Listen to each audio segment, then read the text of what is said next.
인도네시아의 충격적인 만행이 드러났습니다. 인도네시아가 그동안 돈이 없다며 한국에 내지 않았던 KF-21 전투기 분담금. 사실 돈이 없었던 것이 아니었습니다. 인도네시아는 최근 이 돈을 한국이 아닌 이 중국에 대신 주겠다며 한국과 계약을 전면 파기하고 중국으로부터 중국산 전투기를 대신 사겠다는 이 긴급 발표를 하며 우리 모두를 충격에 빠뜨리게 만들었습니다. 중국도 마치 기다렸다는 듯이 인도네시아와 계약을 체결하자마자 한국을 향해 실탄 사격을 하는데 군사 도발을 시작했는데요. 인도네시아와 중국이 그동안 밀월 관계를 만들어 한국에 대한 경제적, 군사적 공격을 준비해왔다는 이 충격적인 소식이 알려졌습니다. 자, 그런데 중국과 인니의 공격에 순순히 당하고 있을 한국이 아니었습니다. 답답했던 우리의 마음을 뻥 뚫어줄 만한 이 강력한 반격을 시작했는데요. 지금부터 이 놀라운 내용, 최고 수익률을 여러분들에게 전해드리겠습니다. 인도네시아와 중국의 수상한 밀월 관계가 포착됐습니다. 한국의 KF-21 분담금 수천억 원을 깎아달라고 요구했다가 거절당한 조코위 인도네시아 대통령이 시진핑 중국 국가주석을 만났습니다. 시 주석은 무려 2년 반 만에 처음으로 대면 정상 외교를 재개했는데 그 첫 번째를 바로 이 조코위 인도네시아 대통령으로 선택했습니다. 조코위 인도네시아 대통령이 중국을 방문하자 시 주석뿐만 아니라 리커창 총리까지 함께 회담을 가졌는데요. 이 자리에서 시 주석은 인도네시아를 방문하겠다는 약속까지 한 것으로 전해졌습니다.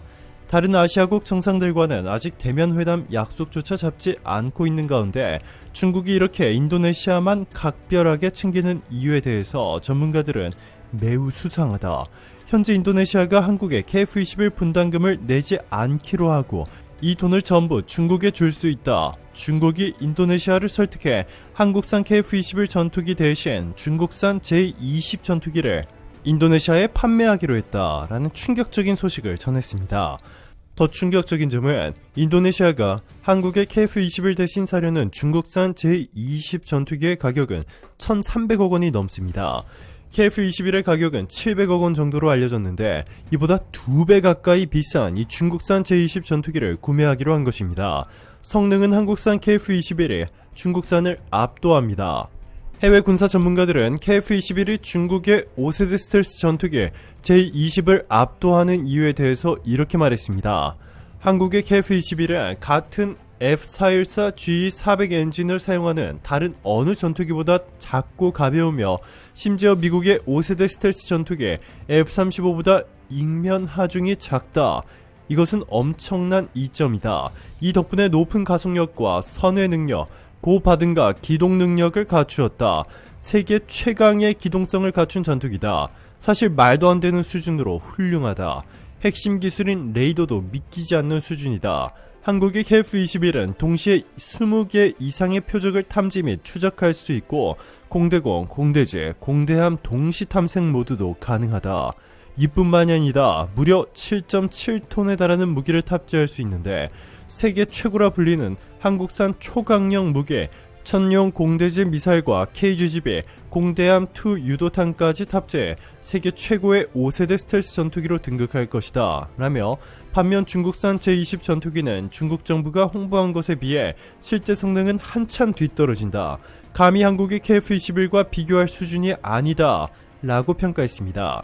이렇게 공식적인 평가가 내려졌음에도 인도네시아는 한국이 개발한 KF-21 전투기 성능에 후졌다. 레이더가 후졌다라며 안 사겠다고 했습니다. 인도네시아 현지 매체 조나 자카르타는 KF-21 전투기에 장착되는 AES의 레이더의 성능이 떨어진다 라고 깎아내렸는데요. 인도네시아를 제외한 전세계 군사 전문가들은 한국산 KF-21 레이더는 세계 최고 수준, 중국과는 비교도 못할 정도로 뛰어나고 심지어 미국의 F-35도 뛰어넘는다 라고 평가했습니다. 성능은 한국산이 훨씬 더 좋은데 가격은 중국산이 2배 더 비쌉니다. 그런데도 중국산을 선택한 인도네시아의 수상한 선택, 우리의 의심이 맞았습니다. 전문가들은 중국이 인도네시아에 돈을 퍼주는 조건으로 인도네시아는 한국에 KF-21 분담금을 지불하지 않고 계약을 파기해버린 뒤 중국산 J-20을 살 수 있다는 것입니다. 중국은 이 대가로 인도네시아의 교통 인프라와 백신 센터를 건립하는 등의 제안을 한 것으로 알려졌습니다. 인도네시아는 심지어 한국의 수주를 주려고 했던 이 자카르타 반둥 고속철도와 양국 쌍둥이 공원 건설 사업마저 중국에 주기로 했습니다. 중국은 인도네시아가 한국을 배신하고 중국과 손을 잡는 대가로 인도네시아에 백신 센터를 건립해주고 인도네시아 내 자체 백신 생산 능력을 높이는 동시에 공동으로 백신 유전자 융합 연구센터 건설을 추진하겠다고 전했습니다.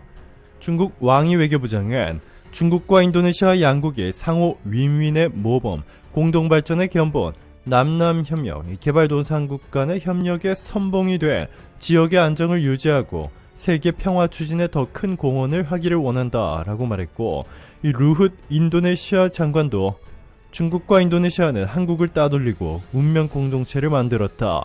중국과 함께 평화, 식량, 에너지, 안보 등 세계 발전을 이룰 것이다 전했습니다. 심지어 조코위 인도네시아 대통령은 한국이 무상으로 건네준 아스트라제네카와 화이자 백신 대신 이 중국산 백신을 접종하며 시진핑의 아부를 떨었습니다. 너무나 황당하고 충격적인데요. 이 한국이 인도네시아에 엄중한 경고의 메시지를 보내며 반격의 일환으로 강력한 제재 조치를 취하려 하자 중국이 인도네시아 대신 나서 한국에 군사행동을 가했습니다. 마치 인도네시아를 건드리면 한반도에서 전쟁이라도 불사하겠다는 듯한 행동인데요. 중국의 이번 도발은 선을 넘어도 한참 넘어버렸습니다.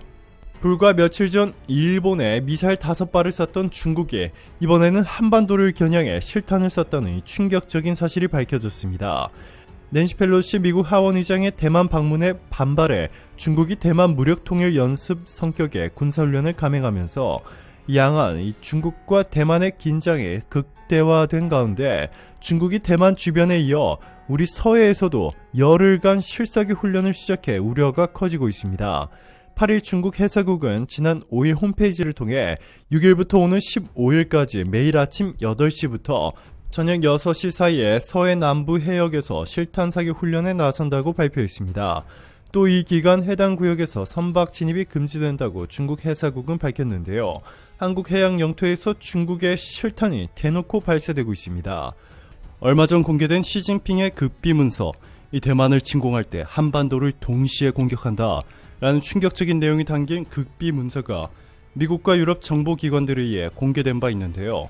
시진핑 중국 국가주석이 이를 실행에 옮기기 위해 이번 한반도에 대한 실탄 사격을 시작한 것이라 전문가들은 분석하고 있습니다. 인도네시아도 중국과 장단에 맞춰 한국의 선을 넘는 도발을 걸어왔습니다. 한국산 KF-21이 중국산보다도 못하다며 맹비난하더니 이제는 얼마 전 인도네시아에서 야간 훈련 임무를 수행하던 한국산 T-50I 훈련기가 추락하자 이를 한국 탓으로 돌리며 한국에 천문학적인 금액을 배상하라는 충격적인 요구를 해왔습니다. 인도네시아군 대변인은 한국산 T-50I 골든 이글이 18일 오후 동부 자바주 이스와주디 공군 기지에서 이륙한 지 약 1시간 만에 중부 자바주와 블로라 지역에서 추락했다라며 당시 전술 요격 훈련 중이었다라고 밝혔는데요. 이어서 훈련기와 공군 기지가 마지막으로 통신한 것은 18일 오후 7시 25분이었다며 마을 주민들이 숲을 속에서 심하게 파손된 제트기의 기체 일부를 발견했다라고 전했습니다. 그러면서 이는 한국이 전투기를 잘못 만든 탓이라며 모든 배상을 한국이 해야 한다는 충격적인 발표를 했는데요. 자, 그런데 알고 보니 이는 한국 탓이 아니었습니다. 글로벌 전문가들이 정밀 분석한 결과 인도네시아가 유지 과정에서 문제가 발견됐음에도 한국에 이 사실을 알리지 않았고 한국이 정해준 안전 프로토콜을 제대로 따르지 않은 것으로 알려졌습니다. T-50I는 한국항공우주산업과 로키드 마틴이 함께 개발한 초음속 고등훈련기 T-50을 개량한 것으로 2014년에 인도네시아로 16대가 수출됐는데요. 인도네시아 정부가 예산을 무리하게 아끼기 위해서였는지 한국의 정비 및 검수를 제대로 요청하지 않은 것이 주요 원인인 것으로 알려졌습니다. 그럼에도 인도네시아 정부는 인도네시아 국민들의 비난의 화살을 한국으로 돌리기 위해 인도네시아 현지 언론들을 통해 모든 것은 한국 탓이라 말하며 한국이 모든 것을 배상해야 한다는 어처구니 없는 요구를 한 것으로 전해졌습니다. 오늘도 감사합니다. 최고로 멋진 하루 보내시길 바랄게요.